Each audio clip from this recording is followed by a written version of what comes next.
Hi, everybody, and welcome to Maximize Your Mutes.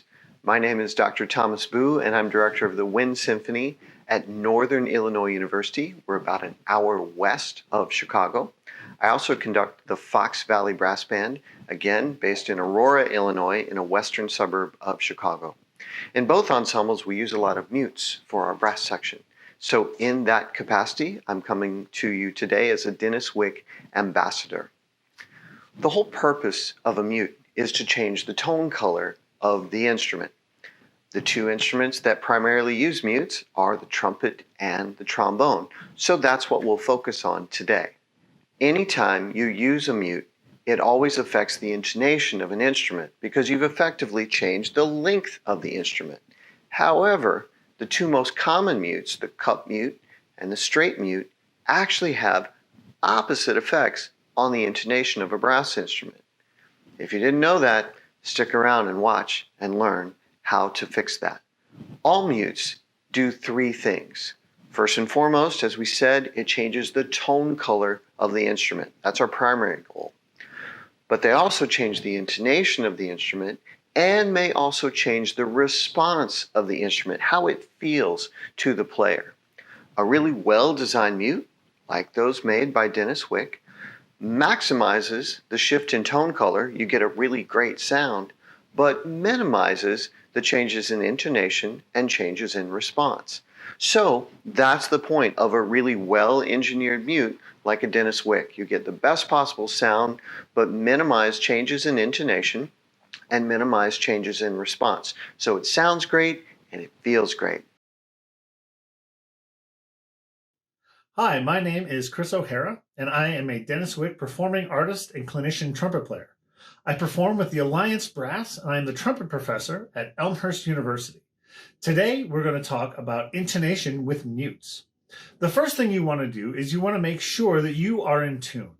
Always play straight down to the center of the instrument and tune with your ears, not your eyes. So we're going to let our drone help us in this process.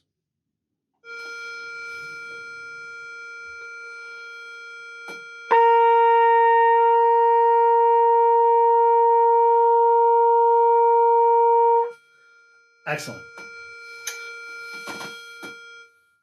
Next, we're going to put in our straight mute, and we're going to see what that does to the pitch.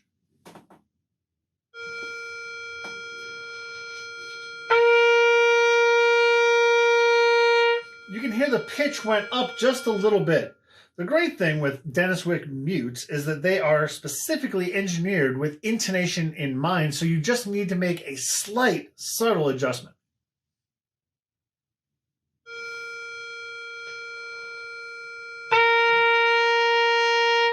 And right in tune.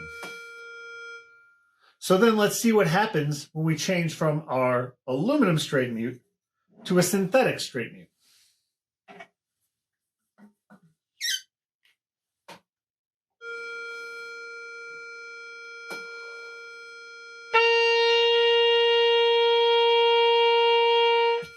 Still right in tune. And that's the kind of quality you get with Dennis Wick mutes. So we've already worked on adjusting our pitch with a mute. So now let's see what happens when we compare a Dennis Wick synthetic straight mute with one of our competitors' mutes. Again, we want to make sure that we're playing against a drone so we know where we are pitch-wise.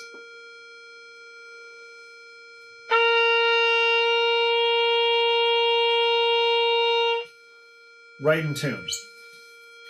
And how does that change when we use the next mute?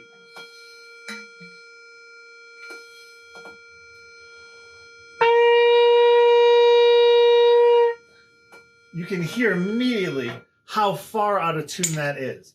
And that's why having a mute engineered specifically with intonation in mind is why I play Dennis Wick mutes. So, for all the educators out there, whether you're a band director, orchestra director, jazz band director, community band director, brass band director, any of those things, you have to teach your students, your players, your musicians to make the adjustments we just saw Chris make. Don't assume they're doing it. They're probably not. Don't assume even they've been taught how to do it. Maybe they learned, maybe they didn't, but teach your students to make these adjustments. And please note, they are individual adjustments. Each of us is beautifully and wonderfully made, right? So we're all a little bit different. Different lips, different teeth, different instrument, different mouthpiece. And in a lot of ensembles, you'll see 5 or 6 different kinds of mutes. Well, that means every single player has one more parameter they have to adjust for. If it's possible, encourage your section to all play the same kind of mute. And again, if they're playing a really high quality mute like Dennis Wick, that's one less thing they have to deal with.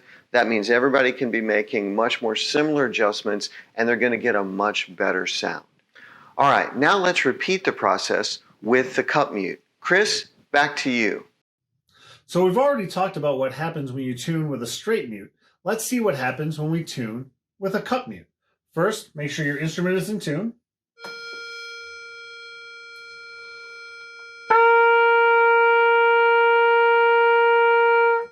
Great. Now let's see what happens when we put in our Dennis Wick adjustable cup mute.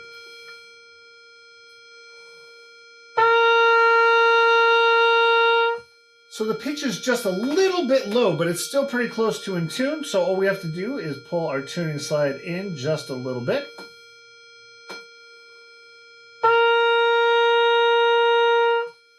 And there we are, right in tune. And then let's see what happens when we try that with the Dennis Wick synthetic straight mute.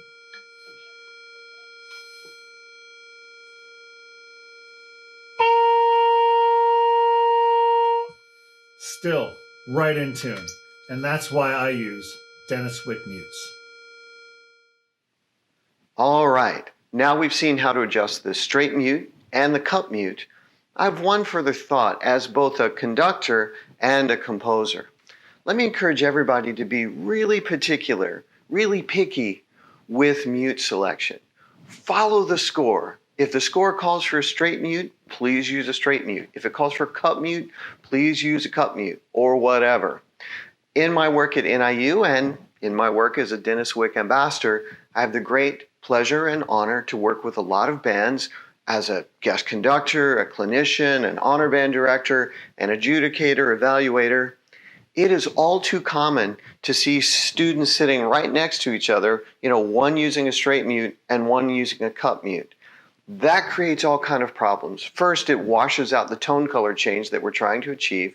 And second, as we just saw, they have opposite intonation tendencies. So it really makes it hard to play in tune and it muddies the sound. All of that can be fixed by simply using the mutes in the score.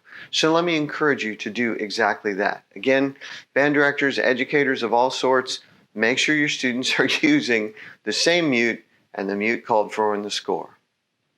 Well, we've seen how all this works on trumpet. Now let's check it out on trombone. Let's see if they have the same intonation changes on the trombone as it did on the trumpet. Again, I'm very pleased to introduce a fellow Dennis Wick artist. This is Matt Jefferson on the trombone. Take it away, Matt. My name is Matt Jefferson, and I am a trombone player based in Nashville, Tennessee. My career started as a member of the Maniacal 4 Trombone Quartet. We did a cover video that we posted to YouTube of Carry On Wayward Son by the band Kansas. And it ended up going viral, and it launched a really cool touring career, and we did some albums and stuff like that. But as we got older and settled down, started to spread out across the country, I ended up here in Nashville, where I am now a full-time freelancer. They record a lot of soundtracks in Nashville for video games, TV shows, and movies. I have to sound good on kind of the heavy, powerful, bombastic, epic kind of video game stuff, all the way to kind of the delicate, light type of playing that sometimes the symphony calls for. So Dennis Wick just sounds good no matter what the music calls for and what the product is, and I will never play anything else. So I'm going to demonstrate a little bit today about how your tuning can change when you're playing with mute.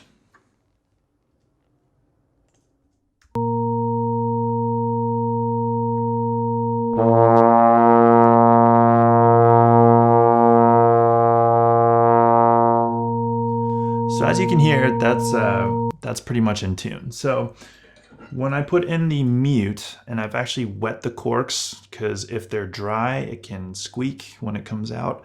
So I'll put it in, just kind of twist it a little bit, make sure it's secure. And here you can hear the difference.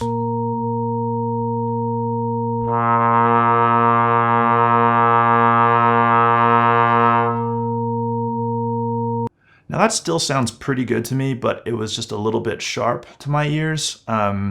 So I'm gonna make a little bit of an adjustment, bringing out the slide a little bit, and you can hopefully hear the difference.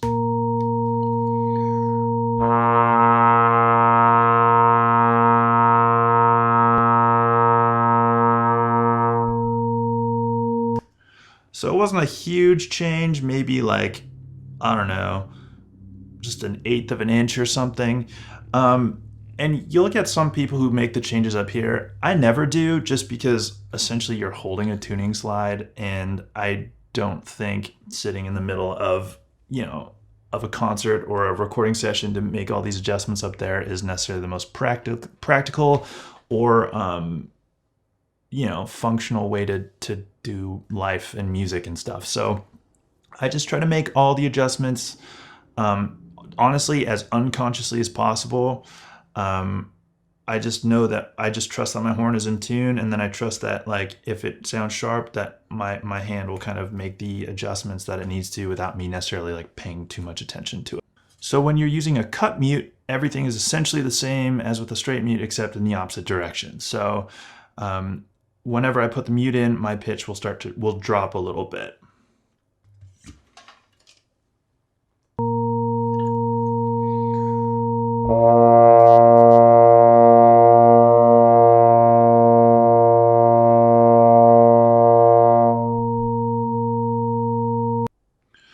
So the same rule applies. I know that because I'm likely to be a little bit flat, if I'm hearing something that's out of tune, I'm just going to try to go to raise the pitch a little bit just by bringing my slide in.